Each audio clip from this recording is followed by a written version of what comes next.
बचपन से भी मुझे गीतों से बड़ा लगाव था, तो मैं आपके सामने वो रात भैरवी में ये गीत बहुत अच्छे और चीज़ों से मैं जोड़ दूँ।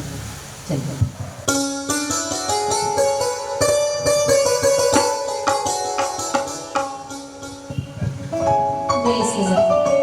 देखिए होता क्या है, लोग गीत लोक संस्कृति को लेके हम क्यों चले हैं, क्योंकि हम जो जीवन जीते आए हैं, जो हमारे पुरखे जीते आए हैं, वो जो कहान है जो हमने उसको जिया है, वो लोक गीतों के माध्यम से वो सारी चीजें वाचिक क्रियाओं के द्वारा। कोई डायरी नहीं थी और कोई पेन नहीं था, मगर हमारी पुरखे ने एक के बाद एक अपनी पीढ़ियों को पहुंचाती रही।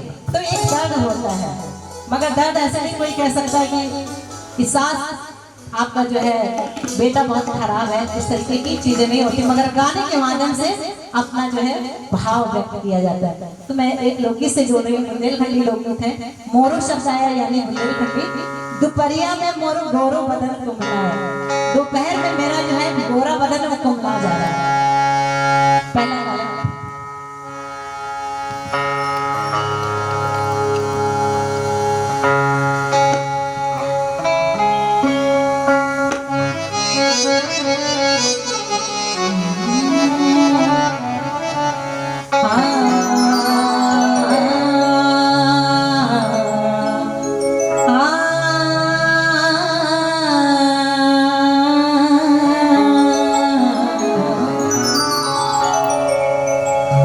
दोपहरिया